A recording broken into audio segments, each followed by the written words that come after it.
Empresa feitas para vencer. Capítulo 6. Uma cultura da disciplina. A liberdade é só uma parte da história e metade da verdade. É por isso que recomendo que a estátua da liberdade, na costa leste, seja suplantada por uma estátua da responsabilidade, na costa oeste. Viktor E. Frankl. Man's Search for Meaning. Em 1980, George Hartman foi cofundador da empresa de biotecnologia Anzen.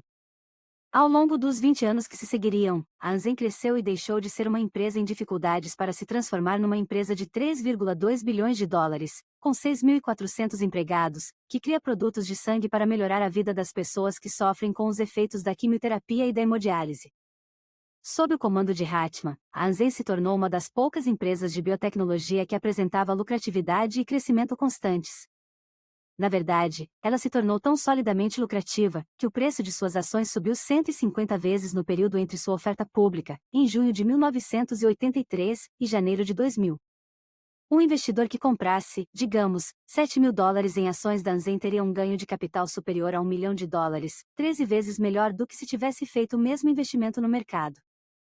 Poucas das empresas que têm um lançamento de sucesso atingem a excelência. Isso acontece, em grande parte, porque elas reagem de modo errado ao crescimento e ao sucesso. O sucesso empresarial é alimentado pela criatividade, pela imaginação, pelos movimentos ousados em águas inexploradas e por um zelo visionário. À medida que uma empresa cresce e se torna mais complexa, começa a tropeçar em seu próprio sucesso, excesso de gente nova, excesso de novos clientes, excesso de novos pedidos, excesso de produtos. O que antes era muito divertido torna-se um pesado bolo de coisas desorganizadas. Falta de planejamento, falta de contabilidade, falta de sistemas e falta de critérios de contratação geram atrito. E os problemas aumentam, com clientes, fluxo de caixa, cronogramas. Em resposta a tudo isso, alguém, em geral um membro do conselho, declara: é hora de crescer. Esse lugar precisa de uma gerência profissional. A empresa começa a contratar gente com MBA e executivos experientes, oriundos de empresas blue chip. Processos, procedimentos, listas de verificação e muito mais começam a brotar como ervas daninhas. O que antes era um ambiente igualitário é substituído por uma hierarquia. Surgem pela primeira vez as cadeias de comando. As relações de autoridade se tornam claras, e uma classe executiva com privilégios especiais começa a emergir.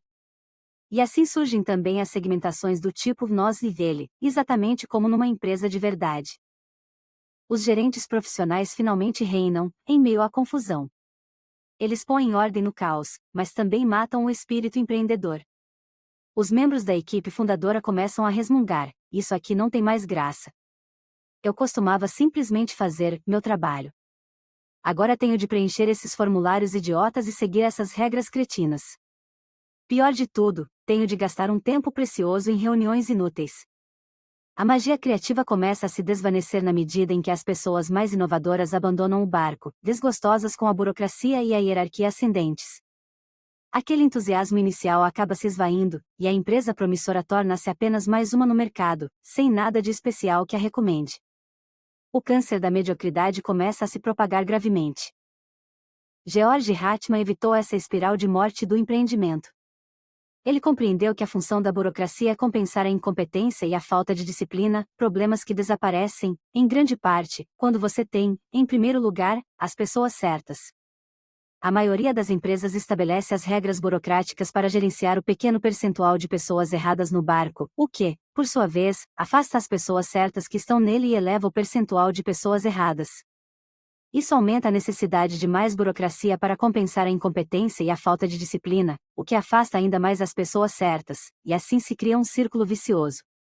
Hartman entendeu, também, que existe uma alternativa: evite a burocracia e a hierarquia e, em lugar disso, crie uma cultura da disciplina.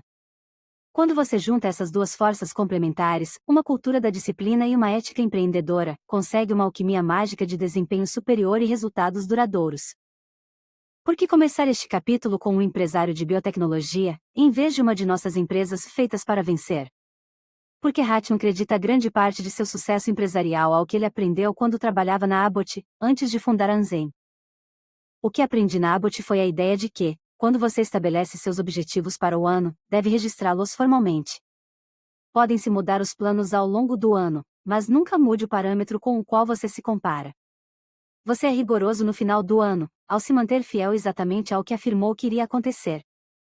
Não tem chance de escrever editoriais. Não tem chance de fazer ajustes ou trapacear, e decidir que, na verdade, você não tinha intenção de fazer aquilo e reestruturar seus objetivos para parecer melhor na foto. Você nunca se concentra apenas naquilo que realizou no ano, você se concentra naquilo que realizou em relação ao que você disse que iria realizar, não importa o quão rigorosa seja a medida. Essa disciplina foi aprendida na Abbott, e que a gente levou para Anzen. Muitas das medidas disciplinares da Abbott remontam ao ano de 1968, quando a empresa contratou um diretor financeiro admirável, chamado Bernard H. Semler. Semler não via o seu trabalho como o de um controller financeiro ou contador tradicional.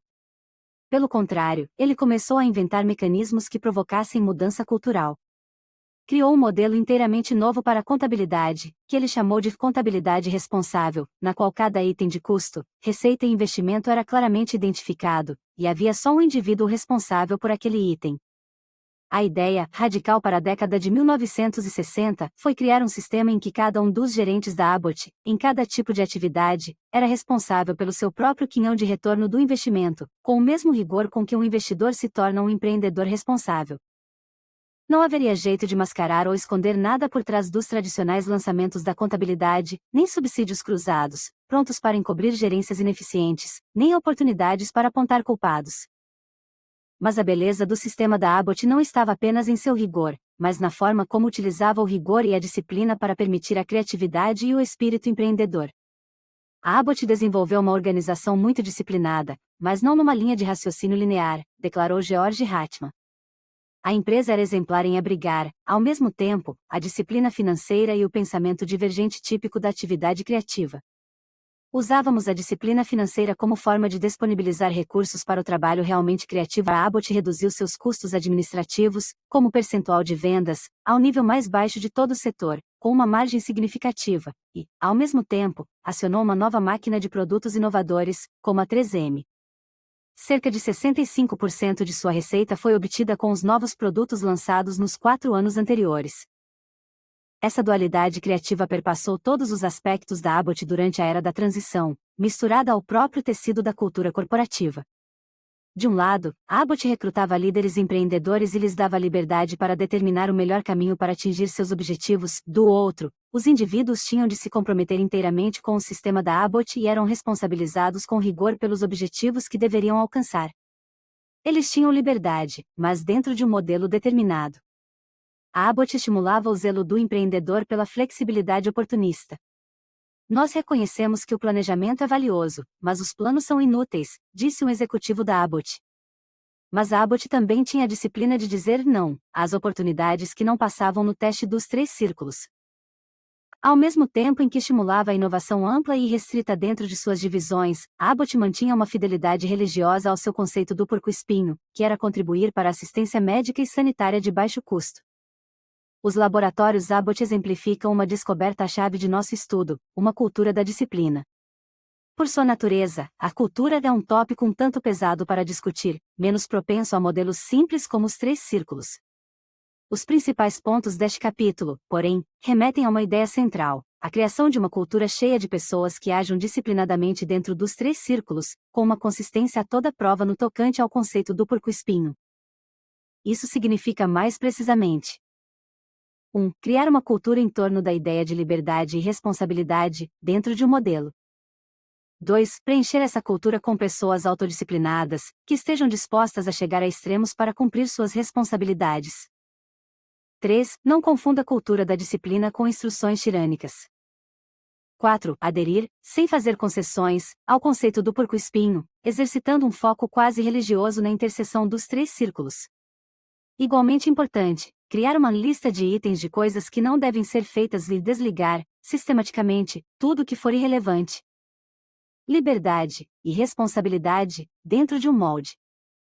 Imagine uma piloto de linha comercial.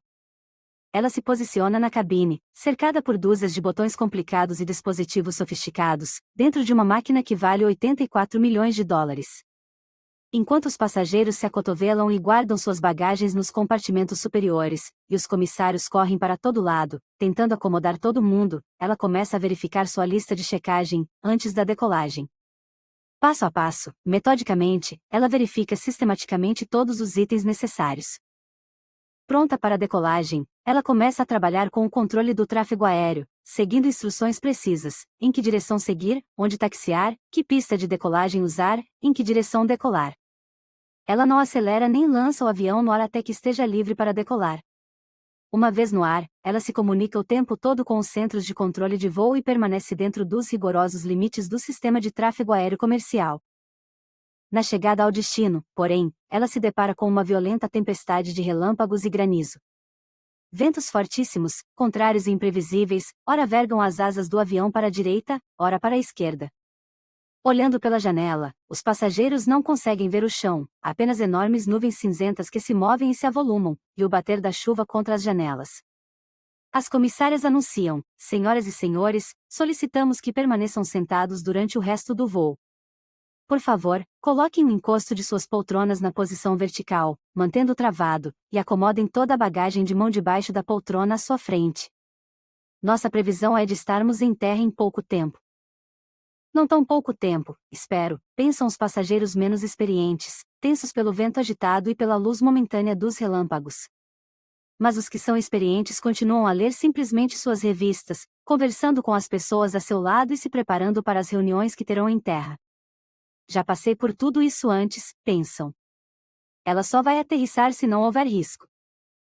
Na reta final, rodas abaixadas, enquanto 120 toneladas de aço deslizam na pista, a 130 milhas por hora, os passageiros, de repente, ouvem os motores rangerem e se sentem como que empurrados de volta a seus assentos.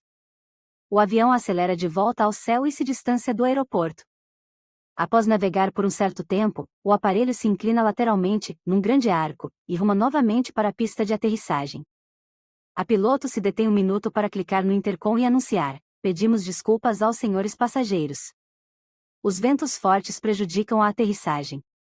Tentaremos novamente. Nessa nova investida, os ventos se acalmaram o bastante para a piloto conseguir aterrissar o avião com segurança. Agora, vamos voltar um pouco e refletir sobre o modelo. A piloto opera dentro de um sistema muito rígido, e não tem liberdade para se aventurar fora do sistema.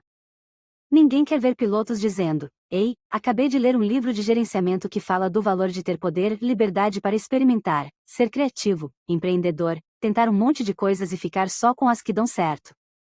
No entanto, ao mesmo tempo, as decisões cruciais, decolar, aterrissar, abortar a tentativa, aterrissar em outro lugar, são do piloto. Independentemente das restrições do sistema, um fato central se destaca: acima de todos os demais, o piloto tem a responsabilidade final pelo avião e pelas vidas das pessoas que estão dentro dele. O ponto, aqui, não é se uma empresa deve ou não ter um sistema tão rigoroso e inflexível quanto o sistema de tráfego aéreo. Afinal de contas, quando um sistema corporativo falha, as pessoas não morrem a centenas em meio à sucata de aço retorcida e incandescente. O atendimento ao consumidor das linhas aéreas pode ser péssimo, mas você tem quase certeza de que chegará inteiro ao destino. O ponto dessa analogia é que, quando olhamos bem dentro das empresas feitas para vencer, muita coisa nos fez lembrar da melhor parte do modelo da piloto de avião: liberdade e responsabilidade, dentro do molde de um sistema altamente desenvolvido. As empresas que passaram de boas a excelentes construíram um sistema coerente, com restrições claras, mas também deram às pessoas liberdade e responsabilidade, dentro do molde do sistema. Contrataram pessoas autodisciplinadas, que não tinham necessidade de ser dirigidas e, depois, gerenciaram o sistema, não as pessoas. Esse foi o segredo que nos permitiu gerenciar as lojas a uma distância considerável, por controle remoto, comentou Bill Rivas, da Circuit City. Foi a combinação de excelentes gerentes de lojas, que tinham a responsabilidade final por suas respectivas unidades e operavam dentro de um excelente sistema. Você tem de ter gerenciamento e gente que acredita no sistema, e que faz o que for necessário para que ele funcione. Porém, dentro dos limites daquele sistema, os gerentes tinham muita autonomia, na proporção de sua responsabilidade. Num certo sentido, a Circuit City se transformou, para o consumidor do varejo de eletroeletrônicos, no que o McDonald's se tornou para os restaurantes, não exatamente a experiência mais requintada, porém uma experiência bastante coerente. O sistema evoluiu ao longo do tempo, enquanto a Circuit City fazia novas experiências e introduzia itens adicionais, como computadores e videocassetes, da mesma forma que o McDonald's introduziu os Egg MC Muffins no café da manhã. mas, em dado momento, todo mundo trabalhava bem dentro do molde oferecido pelo sistema. Essa é uma das principais diferenças entre nós e todas as outras empresas que estavam nesse mesmo ramo, no início da década de 1980, declarou Buzz Erden. Eles simplesmente não podiam ir mais além, e nós podíamos. Tivemos condições de espalhar essas lojas pelo país inteiro, com grande segurança. Nisso reside uma das principais razões que fizeram que a Circuit City decolasse, no início da década de 1980, e superasse a média do mercado em mais de 18 vezes, ao longo dos 15 anos seguintes. Em certo sentido, boa parte deste livro trata da criação da cultura da disciplina. Tudo começa com pessoas disciplinadas. A transição não começa com a tentativa de disciplinar as pessoas erradas para que se comportem da maneira certa, e sim com a inclusão, em primeiro lugar, de pessoas autodisciplinadas no barco. Assim, temos o pensamento disciplinado. É preciso disciplina para enfrentar a realidade nua e crua e, ao mesmo tempo, se manter firme na fé em que você pode, e vai, abrir caminho para a excelência. Mais importante ainda, é preciso disciplina para persistir na busca da compreensão, até chegar ao seu conceito do porco-espinho. Finalmente, temos a ação disciplinada, o tema principal deste capítulo. Essa ordem é importante. As empresas do grupo de comparação direta, na maioria das vezes, tentaram pular direto para a ação disciplinada. Mas é impossível sustentar ação disciplinada sem pessoas que tenham autodisciplina, assim como ação disciplinada sem pensamento disciplinado é a receita certa para o desastre. Na verdade, a disciplina em si não produz grandes resultados. Em termos históricos, temos visto muitas organizações que tinham uma rigorosa disciplina e que marcharam diretamente para o desastre, com precisão absoluta e perfeitamente enfileiradas. Não, o ponto central é, em primeiro lugar, ter pessoas autodisciplinadas que se envolvam num rigoroso processo de reflexão, e só então promovam ações disciplinadas, dentro do modelo apresentado por um sistema coerente, montado em torno do conceito do porco-espinho. Lavar o queijo cottage. Ao longo da pesquisa, fomos sendo surpreendidos pelo uso contínuo de palavras como disciplinado, persistente, determinado, diligente, preciso, meticuloso, sistemático, metódico, operacional, exigente, coerente, centrado, responsável e cioso. Esses termos temperaram artigos, entrevistas e diversas fontes de informação sobre as empresas feitas para vencer, e sintomaticamente não se encontram no material disponível sobre as empresas do grupo de comparação direta. Nas empresas que adotaram o conceito do porco-espinho, as pessoas eram capazes de extremos no exercício de suas responsabilidades, beirando mesmo a obsessão em alguns casos. Demos a isso o nome de lavar o queijo cottage. A analogia vem de um disciplinado atleta de classe mundial chamado Dave Scott, que venceu por 6 vezes o Ironman, no Havaí. Nos treinamentos, Scott pedalava 120 km em sua bicicleta, nadava 20.000 metros e corria uma média de 27 km todos os dias. Dave Scott não tinha problemas de peso. No entanto, ele acreditava que uma dieta pobre em gorduras e rica em carboidratos lhe daria uma vantagem adicional. Assim, Dave Scott, um homem que queimava pelo menos 5.000 calorias por dia nos treinos, literalmente lavava o seu queijo cottage, para extrair excesso de gordura. Bem, não há provas de que fosse fundamental lavar o queijo cottage para vencer o Ironman, esse não é o ponto. O ponto é que o ato de lavar o queijo cottage era apenas mais um pequeno passo que ele acreditava que o tornaria um pouco melhor. Mais um pequeno passo, adicionado a outros pequenos passos, na direção de criar um programa coerente de superdisciplina. Sempre imaginei Dave Scott correndo os 42 quilômetros da maratona, ralando no calor de 40 graus, nos campos de lava negra e solidificada da costa de Kona, após nadar 3,8 quilômetros em alto mar e pedalar 180 quilômetros enfrentando violentíssimos ventos contrários, e pensando consigo mesmo, comparado a lavar o meu queijo cottage, isso aqui até que não está mal. Reconheço que essa é uma analogia bizarra, mas, num certo sentido, as empresas feitas para vencer ficaram iguais a Dave Scott. Grande parte do desafio de passar de boa a excelente reside na disciplina de fazer tudo o que for necessário para se tornar a melhor em determinadas e seletas esferas de atuação, e buscar a melhoria contínua a partir daí. De fato, é simples assim. E também difícil assim. Todo mundo gostaria de ser o melhor, mas algumas organizações não possuem a disciplina para detectar, com clareza desprovida de vaidade, a competência na qual podem ser as melhores, nem mesmo a determinação para fazer tudo o que for necessário para transformar esse potencial em realidade. Falta a elas a disciplina necessária para lavar o queijo cottage. consideremos a Wells Fargo, em comparação com o Bank of America. Cal Reichard nunca duvidou que a Wells Fargo tivesse condições de emergir da desregulamentação como uma empresa mais forte, em vez de mais fraca.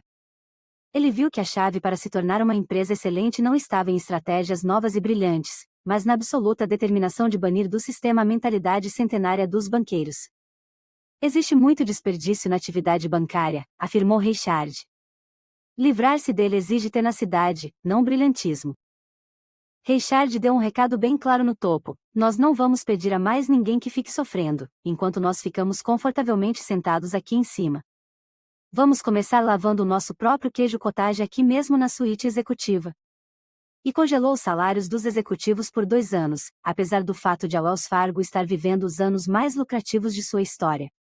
Fechou o restaurante dos executivos e o substituiu pelos serviços de uma empresa que fornecia refeições para o alojamento universitário. Desativou o elevador privativo dos executivos, vendeu os jatinhos da empresa e baniu as plantas da ala executiva porque era muito caro aguá-las. Acabou também com o cafezinho gratuito para os executivos. Eliminou as árvores de Natal da gerência. Devolvia assintosamente os relatórios a quem os apresentava em pastas vistosas, com a seguinte advertência: você gastaria o seu dinheiro nisso? O que é que uma pasta agrega de valor ao documento? Nas reuniões com os executivos, Reichard sentava numa cadeira velha e surrada, com a espuma aparecendo.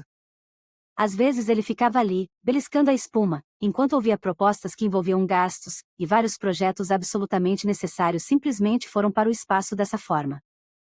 Do outro lado da rua, no Bank of America, os executivos também enfrentavam a desregulamentação e reconheciam a necessidade de eliminar o desperdício. No entanto, ao contrário da Wells Fargo, os executivos do Bank of America não tiveram a disciplina necessária para lavar o seu queijo cottage.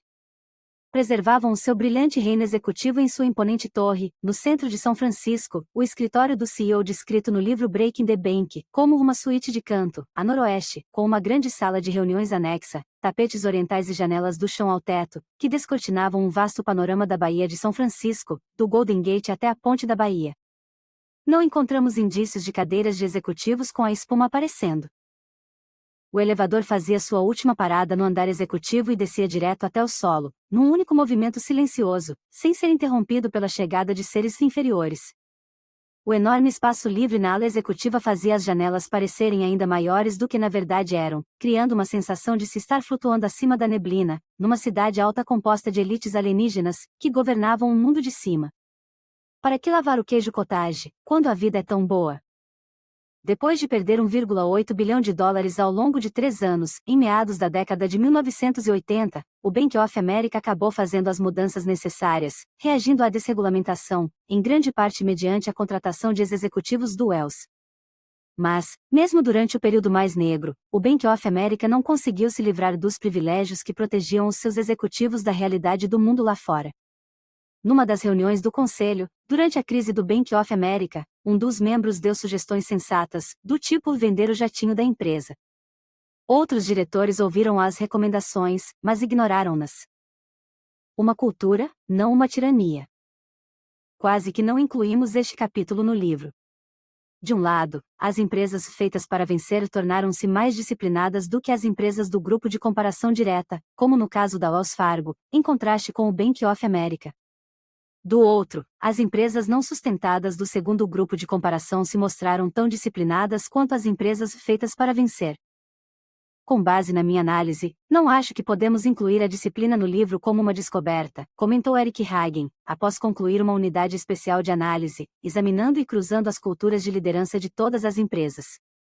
Está absolutamente claro que o CIOR das empresas não sustentadas do segundo grupo de comparação impuseram uma tremenda disciplina às suas organizações, e é por isso que obtiveram, no começo, resultados tão fantásticos.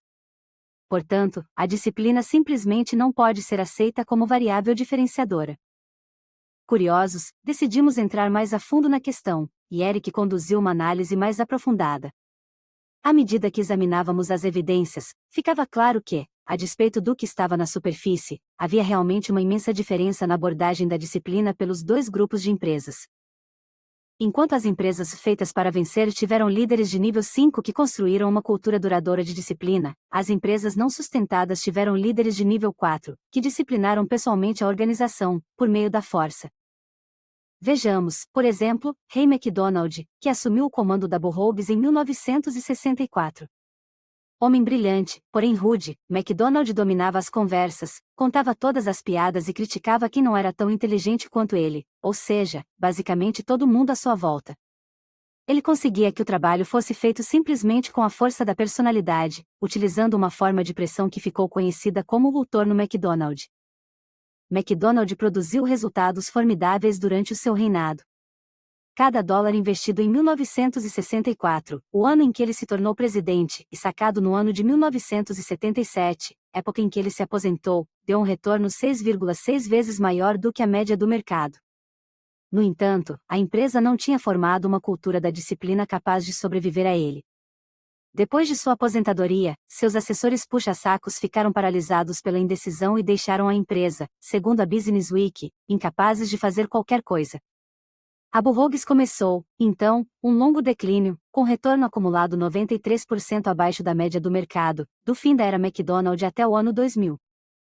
Encontramos uma história semelhante na Rubbermaid, sob a direção de Stanley Gault.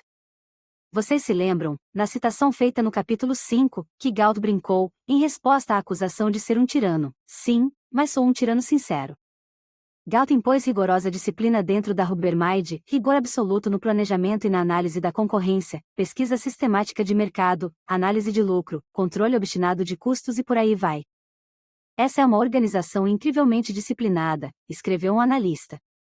Há uma impressionante intensidade na perspectiva da Rubbermaid em relação à vida. Preciso e metódico, Gault chegava no trabalho por volta das 6h30 e costumava trabalhar 80 horas por semana. E esperava que seus gerentes fizessem o mesmo.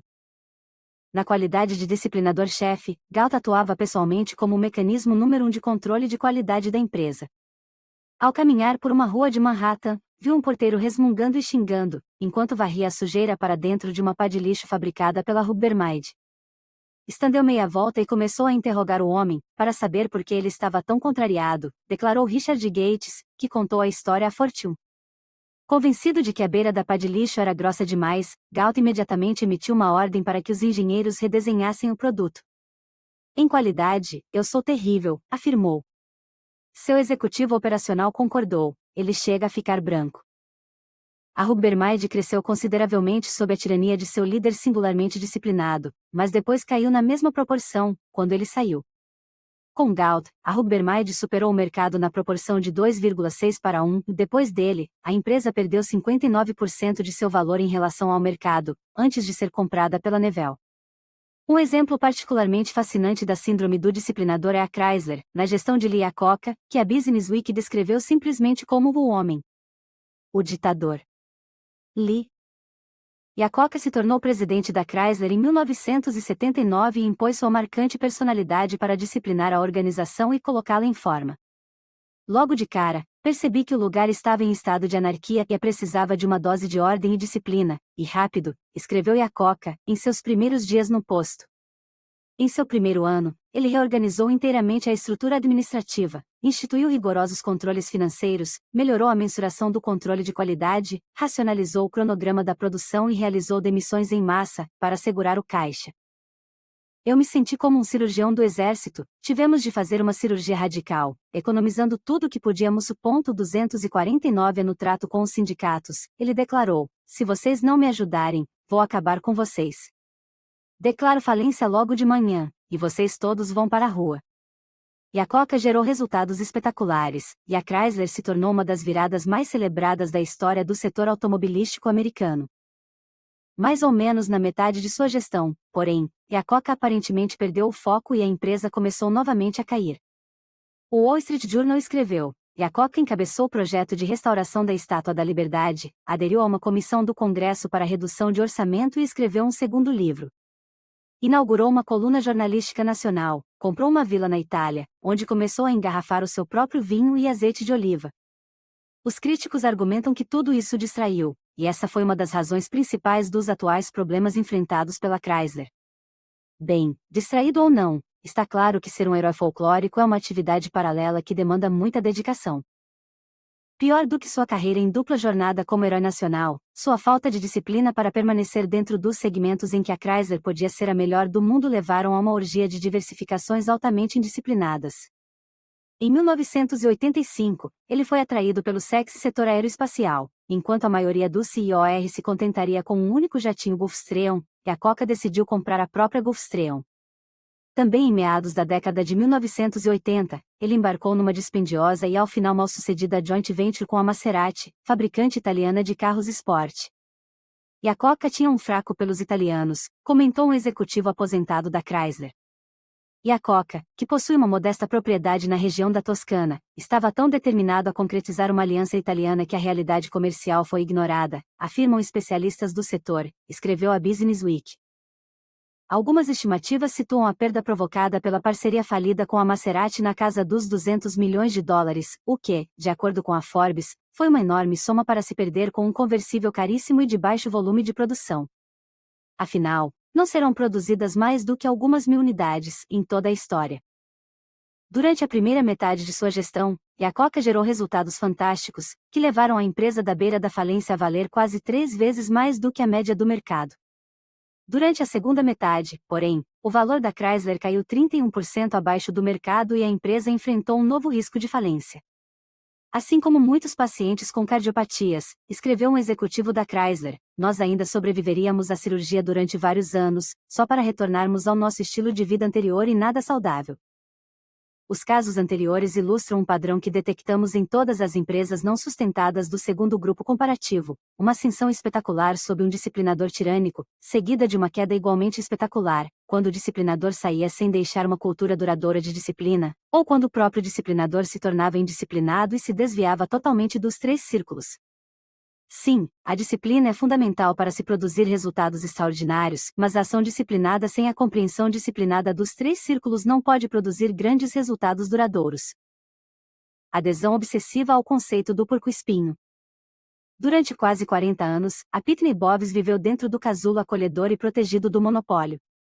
Com seu estreito relacionamento com o Serviço Postal dos Estados Unidos e suas patentes das seladoras automáticas, a Pitney detinha 100% do mercado de selagem automática. Por volta do final da década de 1950, quase a metade de toda a correspondência dos Estados Unidos passava pelas máquinas da Pitney Bowes. Com uma margem bruta excedente de 80%, nenhuma concorrência, um mercado vastíssimo e um negócio à prova de recessão, a Pitney Bowes não era realmente uma empresa excelente, e sim uma empresa que detinha um grande monopólio. Então, como quase sempre acontece aos monopólios quando o casulo protetor é retirado, a Pitney Bowes entrou num longo ciclo de declínio. Primeiro veio um decreto aprovado, que exigia que a empresa licenciasse suas patentes para os concorrentes, sem cobrança de royalties. No espaço de 6 anos, a Pitney Bowes tinha 16 concorrentes. E entrou, então, num frisson reativo de diversificação, tipo miséria pouca é bobagem, despejando dinheiro em aquisições e joint ventures sem futuro, e teve um prejuízo de 70 milhões de dólares, equivalente, na época, a 54% de seu patrimônio, com a incursão numa rede de venda de computadores no varejo. Em 1973, pela primeira vez em sua história, a empresa perdeu dinheiro. Estava se preparando para ser apenas mais um caso típico de empresa protegida por monopólio que gradualmente se desintegra no confronto com a dura realidade da concorrência. Felizmente, um líder de nível 5 chamado Fred Allen assumiu o comando e fez perguntas difíceis, que levaram a um melhor entendimento do papel da Pitney no mundo. Em vez de se julgar uma empresa que fabricava seladoras automáticas, ela começou a achar que podia ser a melhor do mundo na prestação de serviços voltados para a infraestrutura de escritórios, dentro do conceito mais amplo de comunicação por mensagens. Viu também que produtos sofisticados para escritórios, tais como aparelhos de fax de última geração e copiadoras especializadas, funcionavam perfeitamente bem dentro do modelo econômico de lucro por cliente, contribuindo para montar sua extensa rede de vendas e serviços. Allen e seu sucessor, George Harvey, instituíram um modelo de diversificação disciplinada. Por exemplo, a Pitney acabou conquistando 45% do mercado de fax de última geração para grandes empresas, uma verdadeira máquina de fazer dinheiro, altamente lucrativa. Harvey iniciou um processo sistemático de investimentos em novas tecnologias e produtos, tais como o processador de correio Paragon, que sela e envia cartas, e, no final da década de 1980, mais da metade da receita da Pitney advinha, sistematicamente, da comercialização dos produtos lançados nos 3 anos anteriores. Depois, a Pitney Bowes foi pioneira na conexão das máquinas das estruturas de apoio à internet, mais uma oportunidade de diversificação disciplinada. O ponto-chave é que todos os passos no processo de diversificação e inovação se mantiveram dentro dos 3 círculos. Depois de ver seu valor acionário cair 77% abaixo do mercado, desde o decreto de concessão até o período mais negro, em 1973, a Pitney Bowes reverteu o curso e acabou superando o mercado 11 vezes, em torno do começo de 1999. Entre 1973 e 2000, a Pitney Bowes superou a Coca-Cola, a 3M, a Johnson & Johnson, a Merck, a Motorola, a Procter & Gamble, a Hewlett-Packard, os estúdios Disney e até mesmo a General Electric. Você consegue se lembrar de alguma outra empresa que tenha emergido do conforto e proteção de um monopólio e chegado a resultados desse nível? A AT&T não conseguiu. A Xerox também não conseguiu. Nem mesmo a IBM chegou a tanto. A Pitney Bowes ilustra o que pode acontecer quando falta a uma empresa a disciplina necessária para se manter dentro dos 3 círculos e, inversamente, o que pode acontecer quando ela reconquista essa disciplina. As empresas feitas para vencer, em seu auge, seguiram um mantra muito simples: não vamos fazer nada que não esteja dentro do nosso conceito do porco-espinho. Não vamos nos aventurar em negócios que não tenham relação com ele. Não vamos fazer aquisições que não tenham relação com ele. Não vamos participar de joint ventures que não tenham relação com ele. Se não tiver a ver, não vamos fazer. E ponto final. Em contrapartida, detectamos que a falta de disciplina para se manter dentro dos 3 círculos foi um fator-chave no fracasso de quase todas as empresas do grupo de comparação direta. Cada uma delas, 1. Não teve a disciplina necessária para compreender os seus 3 círculos, ou, 2. Não teve a disciplina necessária para se manter dentro dos 3 círculos. A R.J. Reynolds é um caso clássico. Até a década de 1960, a empresa tinha um conceito simples e claro, baseado na ideia de ser a melhor empresa de cigarros dos Estados Unidos, posição, aliás, que ela deteve durante pelo menos 25 anos. Em 1964, porém, o Ministério da Saúde dos Estados Unidos publicou o primeiro relatório que associava o fumo ao câncer, e a R.J. Reynolds começou a diversificar fora do setor, como medida defensiva. É óbvio que todas as empresas de cigarros começaram também a diversificar naquela época e pela mesma razão, incluindo a Philip Morris. Mas as incursões da R.J. Reynolds para fora de seus 3 círculos desafiavam toda e qualquer lógica.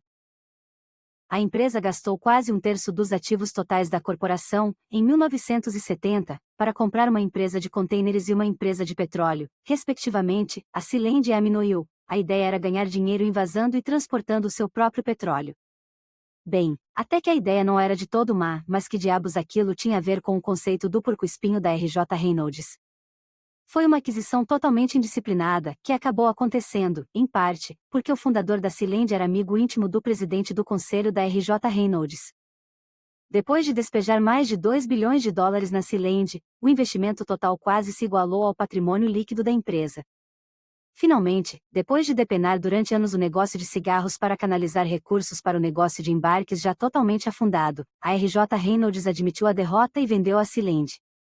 Um dos netos de Reynolds reclamou: veja só, esses caras são os melhores do mundo em fabricar e vender produtos à base de tabaco. Mas o que é que eles sabem sobre navios e petróleo? Não estou preocupado com uma possível falência, só acho que eles parecem caipiras com dinheiro demais no bolso. Justiça seja feita, a Philip Morris também não teve uma trajetória perfeita de diversificação, como ficou claro no caso da fracassada compra da SetUp. No entanto, num flagrante contraste com a R.J. Reynolds, a Philip Morris demonstrou grande disciplina frente ao relatório de 1964 do Ministério da Saúde. Em vez de abandonar o seu conceito do porco-espinho, a Philip Morris o redefiniu em termos da construção de marcas globais no setor de bens de consumo não tão saudáveis, cigarros, cerveja, refrigerantes, café, chocolate, queijo industrializado, etc. A disciplina superior à média que a Philip Morris demonstrou, permanecendo dentro dos 3 círculos, é uma das principais razões por que os resultados das duas empresas divergiram tão radicalmente, após o relatório de 1964, apesar do fato de ambas terem enfrentado exatamente as mesmas oportunidades e ameaças inerentes ao seu setor. De 1964 a 1989, quando a RJ Reynolds desapareceu do mercado, em função de uma operação de compra especulativa, cada dólar investido na Philip Morris superou cada dólar investido na RJ Reynolds em mais de 4 vezes. Poucas empresas têm a disciplina necessária para descobrir o seu próprio conceito do porco-espinho, quanto mais para conseguir um crescimento constante dentro do próprio conceito. Elas não conseguem captar um paradoxo extremamente simples: quanto mais uma organização tiver a disciplina necessária para se manter dentro dos 3 círculos, maiores serão as oportunidades atraentes de crescimento e de contribuição. Na verdade, uma empresa excelente está muito mais propensa a morrer de indigestão por excesso de oportunidades do que de fome pela falta delas. Dessa forma, o desafio passa a ser a seleção, e não a criação, das oportunidades. É preciso disciplina para dizer não, obrigado às grandes oportunidades.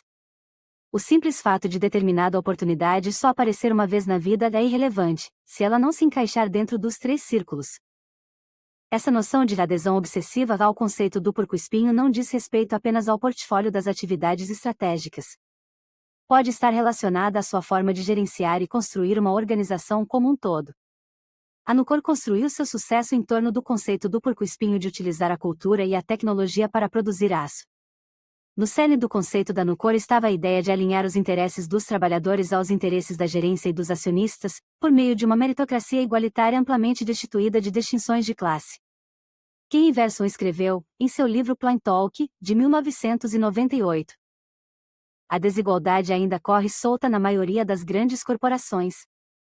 Estou me referindo, agora, à desigualdade hierárquica que legitima e institucionaliza o princípio do nós em oposição a eles.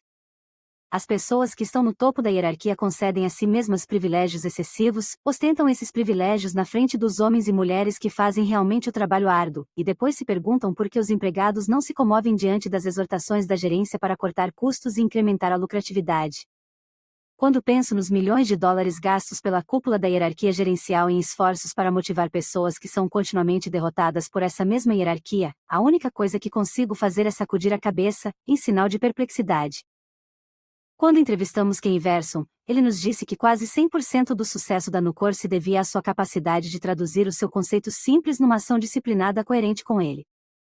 A Nucor se transformou numa empresa de 3,5 bilhões de dólares, citada entre as 500 mais da Fortune, com apenas 4 níveis gerenciais e uma equipe corporativa com menos de 25 pessoas, executivo, financeiro, secretaria e todo o pessoal, apinhada num escritório alugado, do tamanho de um pequeno consultório dentário.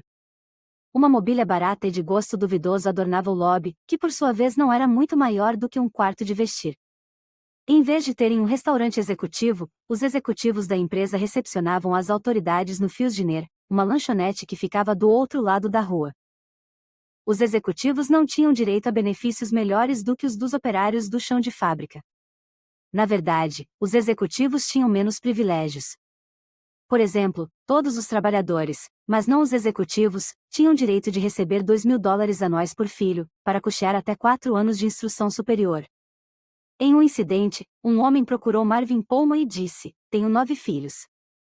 Você está me dizendo que vai pagar 4 anos de estudo, faculdade, colégio, o que for, para cada um dos meus filhos?" Pullman assentiu. Sim, era exatamente o que iria acontecer. O homem simplesmente sentou e chorou, contou ele. Nunca vou esquecer aquilo. Sintetizou, naquele momento, muito do que estávamos tentando fazer. Sempre que a Nucor tinha um resultado muito lucrativo em determinado ano, todos na empresa também tinham um ano lucrativo. Os trabalhadores da Nucor se tornaram tão bem pagos que uma das mulheres comentou com o marido: "Se você for demitido da Nucor, eu me divorcio de você." Quando a empresa enfrentava dificuldades, todos, desde o topo até a base, sofriam. Mas quem estava no topo sofria ainda mais.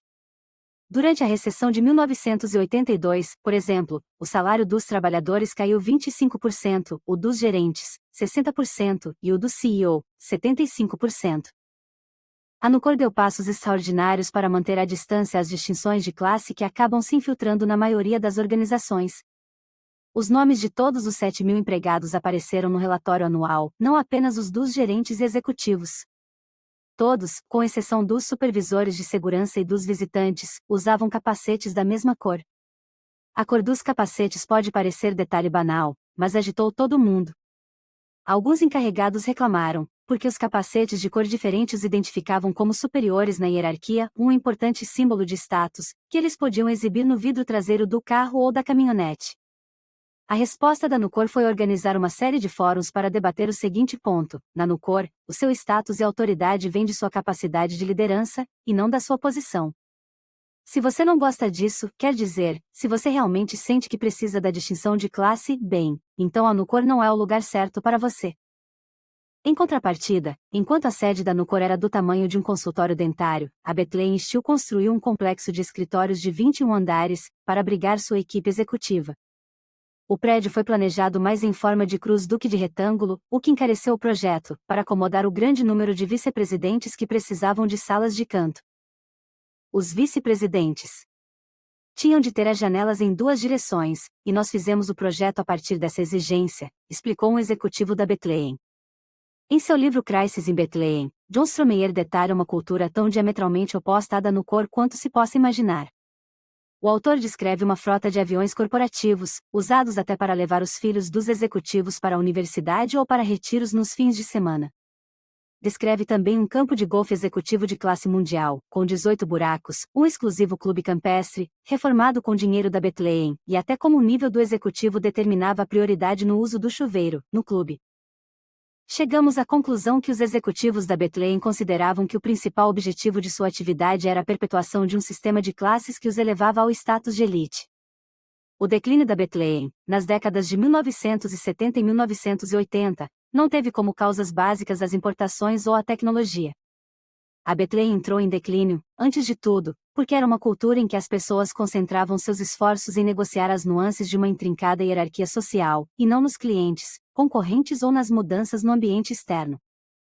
Entre 1966, no início de suas atividades, e 1999, a Nucor contabilizou 34 anos consecutivos de lucratividade positiva, enquanto a Bethlehem, ao longo desses mesmos 34 anos, perdeu dinheiro 12 vezes, e sua lucratividade acumulada ficou abaixo de zero. Na década de 1990, a lucratividade da Nucor batia a da Bethlehem todo ano. E, no final do século, a Nucor, que tinha sido menor que um terço da Bethlehem apenas 10 anos antes, finalmente superou a Bethlehem em receita total. Mais estarrecedor ainda, lucro médio por empregado, em 5 anos, foi quase 10 vezes superior ao da Bethlehem. Para o investidor, cada dólar aplicado na Nucor superou cada dólar investido na Bethlehem Steel mais de 200 vezes. Para sermos justos, a Bethlehem tinha um gigantesco problema que a Nucor nunca teve de enfrentar: relações trabalhistas adversas e sindicatos radicais. A Nucor não tinha sindicatos a enfrentar e mantinha relações ótimas com os seus empregados. Na verdade, quando alguns sindicalistas visitaram uma das usinas, os trabalhadores se sentiram tão ferozmente leais à Nucor, que começaram a gritar e a jogar areia neles, e a gerência teve de proteger os sindicalistas que supostamente estavam lá para defender os interesses dos próprios trabalhadores da Nucor. Mas o argumento do sindicato levanta uma questão crucial. Para começo de conversa, por que a Nucor tinha uma relação tão boa com seus empregados? Por que Ken Iverson e sua equipe tinham um conceito do porco-espinho simples e cristalino, de alinhar os interesses dos trabalhadores aos interesses da gerência e, sobretudo, porque eles estavam dispostos a ir quase às últimas consequências para tornar a empresa inteira coerente com aquele conceito? Podemos considerá-los um pouco fanáticos, se for o caso, mas gerar grandes resultados exige uma dedicação quase religiosa à ideia de consistência, dentro do conceito do porco-espinho. Comece a elaborar uma lista de coisas para deixar de fazer. Você tem uma lista de coisas para fazer? E também tem uma lista de coisas para deixar de fazer? A maioria de nós leva uma vida ocupada e indisciplinada. Temos listas de coisas para fazer cada vez maiores, e tentamos arrumar tempo para fazer e fazer sempre mais. Isso raramente dá certo. As pessoas que construíram as empresas feitas para vencer, no entanto, usaram tanto as listas de coisas para fazer quanto as listas de coisas para deixar de fazer. Eles demonstraram uma admirável disciplina para pôr de lado todo tipo de bobagem sem nenhuma importância. Quando Darwin Smith se tornou o CEO da Kimberly-Clark, fez excelente uso das listas de coisas para deixar de fazer. Ele percebeu que entrar no jogo anual de previsões com Wall Street fazia as pessoas se concentrarem demais no curto prazo, e por isso, simplesmente parou de fazer aquilo. No balanço, não vejo qualquer vantagem líquida para nossos acionistas quando, todos os anos, ficamos prevendo os ganhos futuros, observou Smith. Não vamos mais fazer isso. Para ele, a mania de títulos era sinal de corporativismo e burocracia, e por isso, simplesmente aboliu os títulos. Ninguém na empresa teria título, a não ser que ocupasse uma posição em que o mundo externo exigisse. Para ele, o aumento de níveis hierárquicos era uma consequência natural do crescimento desordenado. Então, ele simplesmente acabou com um monte de níveis hierárquicos com um mecanismo muito simples. Se você não consegue justificar, perante os colegas, a necessidade de ter pelo menos 15 pessoas se reportando a você, para que possa cumprir suas responsabilidades, então terá 0 pessoas se reportando a você. Tenha em mente que ele fez isso nos anos 1970, muito antes de virar moda. Para reforçar a ideia de que a Kimberly-Clark deveria começar a pensar em si mesma como uma empresa de consumo e não de papel, ele retirou a participação da Kimberly em todas as associações comerciais ligadas à indústria do papel. As empresas feitas para vencer institucionalizaram a disciplina de coisas para deixar de fazer com o uso de um mecanismo orçamentário sui generis. Pare e pense um pouco: qual é o objetivo do orçamento? A maioria responde que o orçamento existe para se decidir que quantia alocar para cada atividade, ou para gerenciar os custos, ou por ambas as razões. Do ponto de vista de uma empresa que era boa e passou a ser excelente, as duas respostas estão erradas. Em uma transição de empresa boa para empresa excelente, o orçamento é uma regra para decidir quais as áreas que devem receber recursos e quais as que não devem ser custeadas de maneira alguma. Em outras palavras, o processo orçamentário não existe para descobrir quanto cada atividade vai levar, e sim para determinar que atividades suportam melhor o conceito do porco-espinho e, portanto, devem ser totalmente fortalecidas, e quais devem ser inteiramente eliminadas. A Kimberly-Clark não realocou simplesmente os recursos do negócio de papel para o negócio do consumo. Ela eliminou completamente o negócio de papel, vendeu as fábricas e investiu todo o dinheiro no então emergente negócio do consumo. Tive uma conversa interessante com alguns executivos de uma empresa do setor de papel. É uma boa empresa, não ainda uma empresa excelente, que concorria diretamente com a Kimberly-Clark, antes de esta se transformar numa empresa de consumo. Por curiosidade, perguntei a eles o que achavam da Kimberly-Clark. O que a Kimberly fez não é justo, observaram eles. Não é justo? Perguntei, perplexo. Oh, com certeza ela se tornou uma empresa muito bem-sucedida.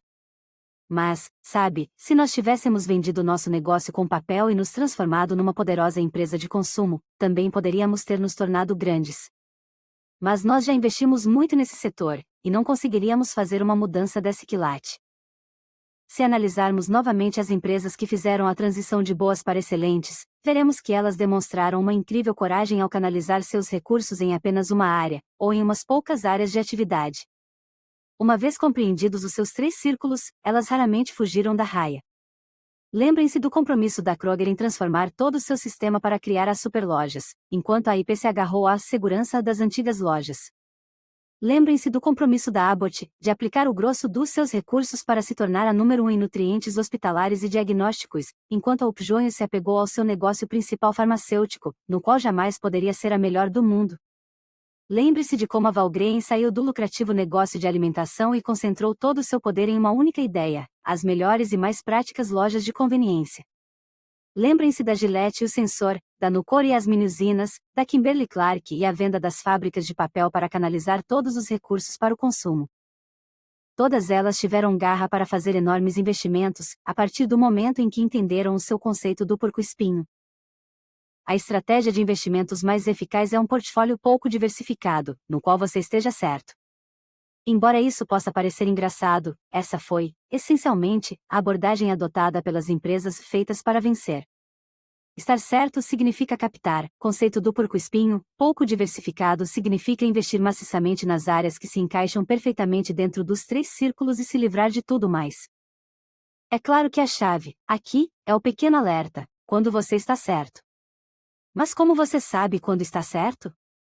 Ao estudarmos as empresas, aprendemos que estar certo não é assim tão difícil, se você tem todas as peças no lugar. Se você tem líderes de nível 5 que colocam as pessoas certas no barco, se você enfrenta a dura realidade dos fatos, se você cria um clima no qual a verdade prevalece, se você tem um conselho e trabalha dentro dos 3 círculos, se você estrutura todas as decisões no contexto de um conceito do porco-espinho cristalino, se você atua a partir do entendimento, e não de bravatas, se você faz tudo isso, então é bem provável que você esteja certo nas grandes decisões. A grande dúvida é, a partir do momento em que você sabe qual é a coisa certa, você possui a disciplina para fazer o que é certo? E, igualmente importante, para deixar de fazer as coisas erradas? Resumo do capítulo. Uma cultura da disciplina. Pontos-chave. Resultados substanciais e duradouros dependem da construção de uma cultura cheia de pessoas autodisciplinadas, que agem com disciplina, obsessivamente de acordo com os 3 círculos. As culturas burocráticas surgem para compensar a incompetência e a falta de disciplina, que por sua vez derivam do fato de se ter as pessoas erradas no barco. Se você tem as pessoas certas no barco e exclui as pessoas erradas, não vai precisar de nenhuma burocracia cretina. Cultura da disciplina envolve uma dualidade. De um lado, precisa de pessoas que se engajem de corpo e alma num sistema coerente, de outro, oferece às pessoas liberdade e responsabilidade, dentro do modelo desse mesmo sistema. Cultura da disciplina não tem a ver apenas com ação, tem também a ver com o fato de se ter pessoas disciplinadas, que se engajam com pensamento disciplinado e que, depois, executam ações disciplinadas. As empresas que deixaram de ser boas e se tornaram excelentes parecem repetitivas e comuns quando se olha de fora, mas, após uma análise mais profunda, vemos que estão cheias de gente que demonstra extrema diligência e uma intensidade impressionante. Essa gente lava o queijo cottage. Não confunda a cultura da disciplina com uma tirania que disciplina, são conceitos muito diferentes, um é extremamente funcional, e o outro profundamente antifuncional. CEOs salvadores da pátria, que disciplinam pessoalmente com a força bruta da personalidade, geralmente fracassam em produzir resultados duradouros. A mais importante forma isolada de disciplina para se obter resultados duradouros é uma adesão obsessiva ao conceito do porco-espinho e a predisposição para recusar oportunidades que não se encaixam nos 3 círculos. Descobertas surpreendentes. Quanto mais uma organização tiver a disciplina necessária para permanecer dentro de seus 3 círculos, com uma obstinação quase religiosa, mais oportunidades de crescimento e contribuição terá. O simples fato de determinada oportunidade só aparecer uma vez na vida é irrelevante, a menos que se encaixe dentro dos 3 círculos. Uma empresa excelente terá muitas oportunidades que só aparecem uma vez na vida. O objetivo do orçamento, em uma empresa que trilhou o caminho da excelência, não é decidir quanto dinheiro cada atividade vai levar, e sim servir como mecanismo para decidir quais são as áreas que melhor se encaixam no conceito do porco-espinho, e que portanto devem ser inteiramente custeadas, e quais não devem ser custeadas de jeito nenhum. As listas de coisas para deixar de fazer são mais importantes do que as listas de coisas para fazer.